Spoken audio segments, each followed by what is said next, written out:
Hello students, welcome back to my channel. This is Vidyasagar Mugi. Today I am going to discuss on the fourth module, that is centroid. Now before we start with what is centroid, let us understand what is center of gravity. So center of gravity is defined as a point through which a whole weight of the body acts or assumed to be concentrated about that particular point. Now for example, if I consider this object, now what is the shape of this object? So the shape of the object, most of you will say that this is rectangle, but actually this is not rectangle, it is cuboid, right? Because this is having all the three sides, right? So we cannot neglect the thickness here. So this is length, width and thickness. So I'll call this as cuboid. Now where should I hold this object, or I should balance this object with one finger such that the weight of this object is balanced only on one finger. Where should I hold that? So is it possible if I hold it from this point? Not possible. So is it possible if I hold it from this point? Not possible. So I should hold it somewhere exactly at the center of the object such that I can balance this object with one finger, right? So that point is where the weight of the complete object is supposed to be acting, right? So that point we call it as the center of gravity, where the weight of the complete object is acting about a single point. So that point is called as the center of gravity. Now every object has only one center of gravity, right? Only one center of gravity, and that center of gravity we denote it by Cg or just G. Suppose if this is a rectangular object, so the midpoint of this object I'll denote it as G. So as I said, there is only one Cg for any position of the body. It refers to the bodies with mass or weight. The meaning is, if I place it object like this or like this or like this way or this way, the Cg of the object will remain the same and it is only one for the object, right? So this is about center of gravity. So center of gravity is how we define it. We define it as a point through which the whole weight of the body acts or assumed to be concentrated. So it refers to the body with what? Mass and weight. That means this refers to the three-dimensional objects. It refers to three-dimensional objects. Now next comes centroid. Now the difference between center of gravity and centroid is, now if I consider this object, then I should define as center of gravity because I am dealing with the three-dimensional object. Now, so instead of that, if I take this thin sheet of paper, now compared to its length and width, the thickness can be neglected. See the thickness, it is very small if you compare its length and width. So while defining or locating the midpoint of such objects, plane areas, we consider or term that midpoint as, again denoted as G, but this is called as centroid. Right. Now how do I refer centroid as? Centroid is related to the location of the midpoint of the plane areas, or it is a geometrical center of the plane areas. It is also called a geometrical center of the plane areas.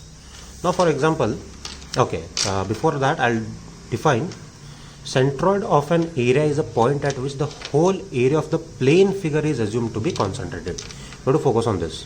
Centroid of an area is a point at which the whole area of the plane figure is assumed to be concentrated.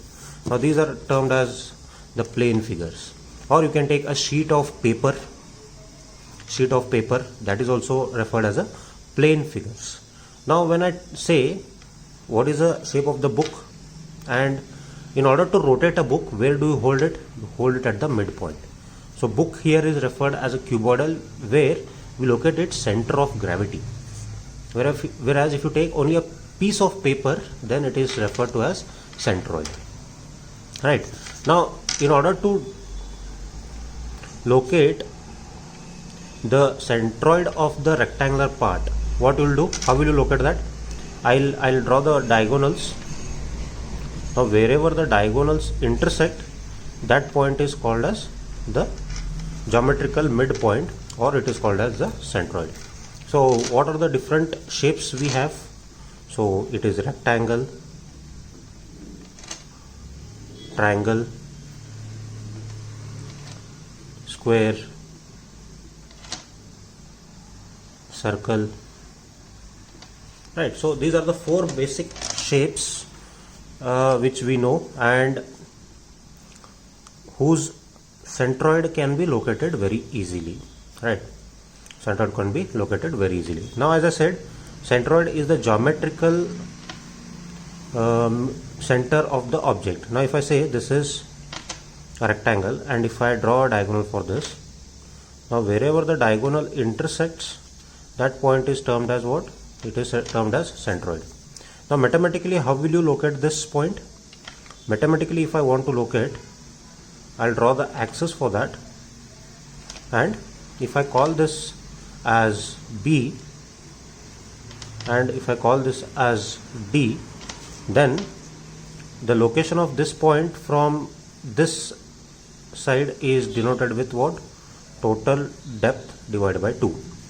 The location of this point from this end is denoted mathematically as B by 2. Right, so this is mathematical representation of this point. So centroid again is denoted as G, and centroid and center of gravity acting are at same point. Right, so the centroid and center of gravity both are acting about the same point. Only difference is with center of gravity we deal with mass or weight, whereas for centroid we deal with the plane areas. Right, so that means the thickness is equal to 1, or weight mass is not considered. So this is the representation how we do. G represents the centroid, this is the x-axis, and this is y-axis. Now hope you are clear with what is center of gravity and what is centroid. Now moving on to the next. Now next comes something called as axis of reference. Now this axis of reference is very important when you are dealing with the centroid problems. So before I explain you what is axis of reference, just look at this figure, this one. Now we have three axes here, x, y and z. Right, so this is a classroom, so consider this as a room now. Now in this room I have one object which is suspended freely, or it is hanging in the air. Now if you want to locate what is the position of this object, or suppose say you are standing here, and you want to convey to your friend over a phone and make him understand where is this object without letting him see this object. How will you tell him? You are talking to your friend over a phone and you are explaining him where is this object in this room, particular room. How will you explain? So we take reference of some of the walls, floors, right? So these references what we take in order to locate this object is what are called as the reference axis, right? Suppose now this is a wall. Now in order to locate what is the length of this object from this end, what I'll do is I'll measure, because wall is not going to be moved. So I'll measure from this wall to the center of the object. So I'll get what? The coordinate in x-axis. Similarly what I'll do, I'll measure the distance from this wall, and what I'll get the distance in z-axis. Similarly, I'll measure the height of the object from ground. What I'll get? I'll get the value h. So if you get what is L, B and h, you can tell your friend over a phone. So length from this wall is this, then width from this wall is this, height from this floor is the height. So when you give these three coordinates, when he comes tomorrow and he measures that, he will locate the position of the object. So that is how you locate centroid. So the importance of axis of reference is, so centroid of the body is always calculated with the reference to some assumed axis, and that assumed axis is known as what? Axis of reference. Now for example, this is a rectangular shape. So the axis, it has its own x-axis and y-axis. So from this point, that is, I'll call this as G, I need to locate what is the distance of this point from some reference axis. So this reference axis is this. I'll call this as capital Y and I'll call this as capital X. So from this Y, whatever distance I measure is in horizontal distance. Whatever distance I measure from y-axis is the horizontal distance. Whatever distance I measure from x-axis is the vertical distance of the object. Now this distance or the length of the center from reference axis with respect to y-axis is taken as the horizontal distance, and that is denoted with x bar. It is denoted as x bar. And similarly, the position or the length of the center from x-axis is denoted as y bar. So x bar is with respect to y-axis, y bar is with respect to x-axis, right? Now one thing you have to remember here is the axis of reference plays a very important role, because the values of x bar and y bar are not constant. Means these values are dependent on where you take the axis of reference, right? Where you take the axis of reference. How? I'll let you know now. Now we know that this is the coordinate system: x, y, x bar, y bar. Now x, y, and we have how many quadrants? We have 4 quadrants. So first quadrant is what? Positive, positive. Second quadrant is negative, positive. Third quadrant is negative, negative. Fourth quadrant is positive, negative. Now if I place the object, or if I choose a reference axis with respect to the first quadrant, that is, if I choose a reference axis such that the object is falling in first quadrant, so the advantage what I will be having here is, one thing is I'll be getting the values of x bar and y bar as positive values. There is no hard and fast rule that you have to take it as first quadrant only. It depends on your convenience, but what I suggest is you always take the object in the first quadrant. The reason is you'll get the value of x bar and y bar as positive values. Now if we similarly look at the other quadrants, now this is second quadrant. Now what will be the value of x bar and y bar here? So x bar is x dash here, so value of x bar will be negative and y bar will be positive if you take in second quadrant. Similarly, if you take in third quadrant, what will be the values of x bar and y bar? It will be negative and negative. Similarly, if you take in fourth quadrant, it will be what? X bar will be positive, y bar will be negative, right?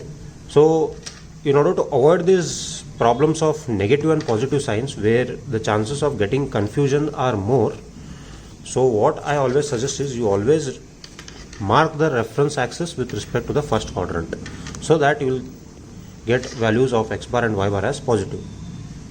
Where you will face this problem is when we take up problems on cut sections or hollow sections, where you are supposed to deduct the areas. So that time you are subtracting the total area with the deducted area. So that time there will be subtraction sign, negative signs. So that time you get confused and you will end up with wrong solutions.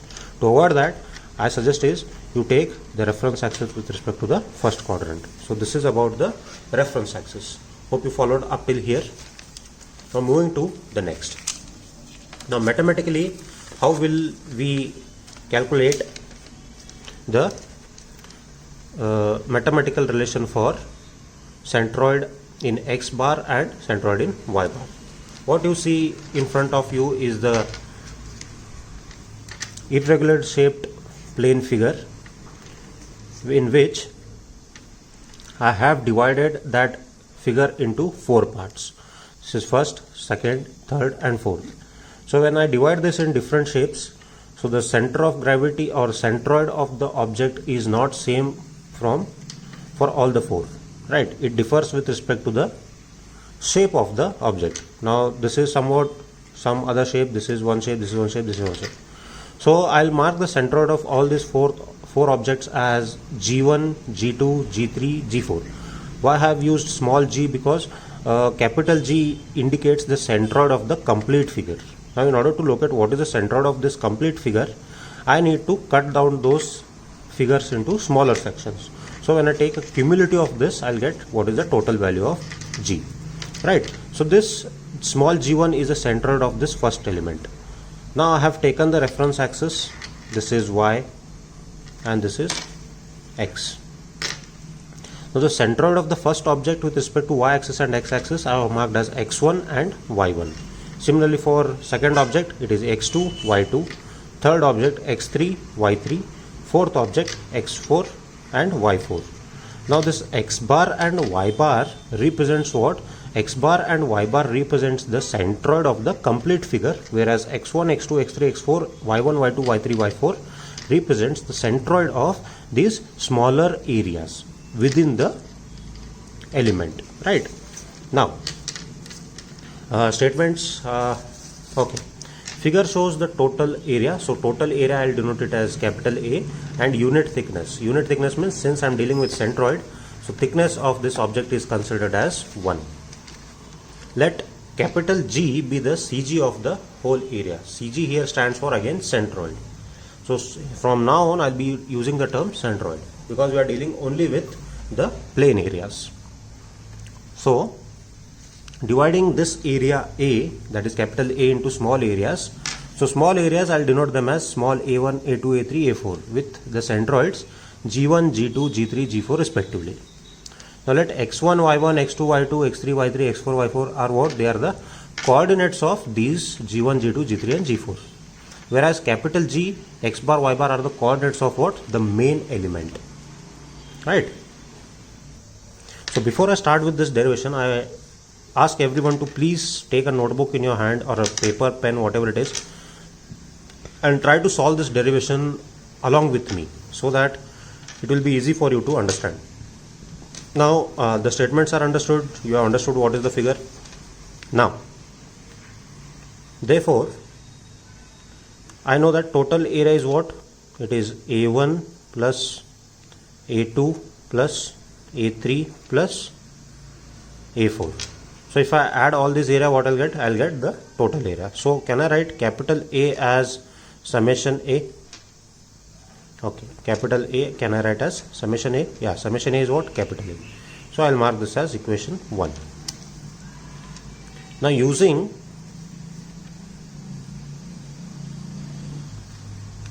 theorem of moments,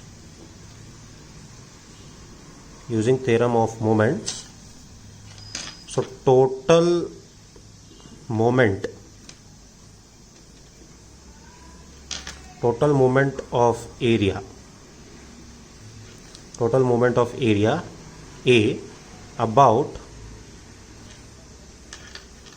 OY axis. Now total moment of area about OY axis is what? I'll call this origin as O, and this is OY axis, and this is OX axis, right?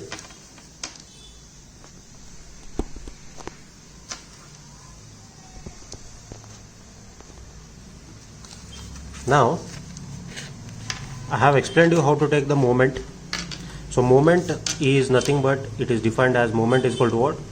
Force into perpendicular distance. So this I had explained in one of my previous video. So that was while explaining super elevation. You can have a look. So moment is equal to what? Force into perpendicular distance. Since we are dealing with areas, so here force is taken as what? Area. into their perpendicular distance. Now when I say I am taking a moment of area about OY axis. Now which is OY axis? OY axis is this. Now OY axis, with respect to this, how is the rotation of this element about this axis? It will rotate clockwise like this. Now this is area is A. What is its perpendicular distance from OY axis? Area is A1, small a1, into the perpendicular distance of this is what? X1. Similarly for A2 it is X2, A3 is X3, A4 is X4. So the perpendicular distance, what I'll give as A1 X1 and A2 X2. So when I said total moment of area means what? Total moment of area is what? Capital A.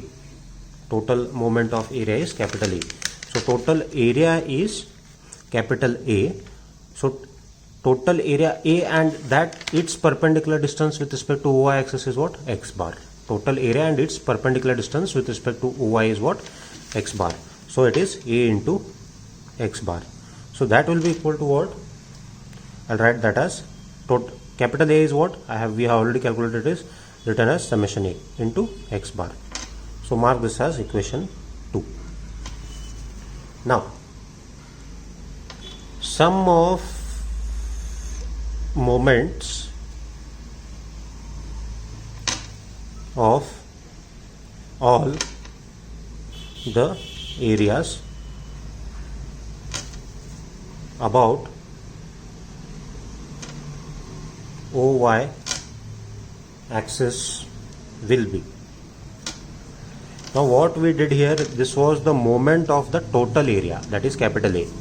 Now in the same way, all these small areas will also develop some moment. Moment is nothing but the rotation caused.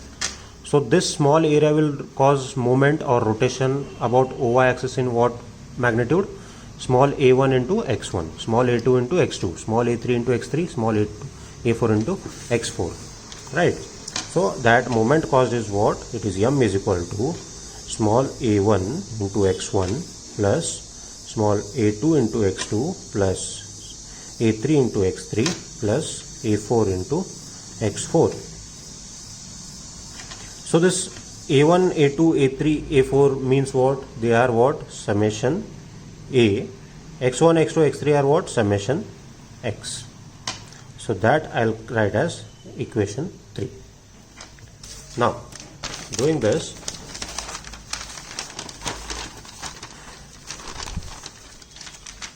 so from equation 2 and 3, so what is equation 2?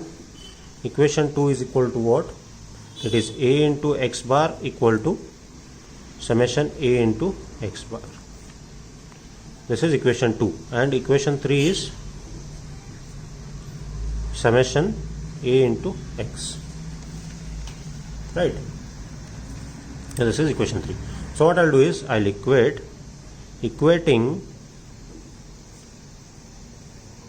total area, that is equation 2 and equation 3. So equation 2 stands for what? The moment of total area, and equation 3 stands for moment of sum of those small areas. So summation A into x bar is what? A into x bar is what? It is moment of total area. That I'll equate with what? Summation A into x. Summation A into x. So summation A into x bar is equal to what? Summation A into x, where summation A into x bar stands for total moment of area. This stands for sum of small areas. So what is my concern here? To find x bar. So x bar will be what? This is x bar. So that will be what? Sum of summation A into x divided by summation A. So this is the mathematical value of finding what? The value of x bar, that is sum of A into x divided by summation A. Now this was when I found out x bar value with respect to what? X bar value with respect to I found out what is value of x bar by taking moment about what? OY, or taking this reference axis. In order to get y bar, what should be the reference axis I should take? It is OX. I should take reference axis OX. So when I take reference axis OX, what will be the moment of total area? It will be total area is capital A, and moment of that total area with respect to OX axis will be what? A into y bar. A into y bar. Then sum of moment of small areas will be what? A1 into y1, A2 into y2, A3 into y3, A4 into y4. Again equate that. So in all these places this will be OX. Here it will be, in place of x it will be y. Similarly here in place of x it will be y. Again you have to equate that, and you will get what? Value of y bar. So value of y bar will be what? Similarly with respect to x axis, y bar is given by summation a into y divided by what? Summation a. So in place of x you have to replace that with y. So value of x bar and y bar are what? X bar is summation a into x divided by summation a, y bar is summation a into y divided by summation a. I hope you followed this.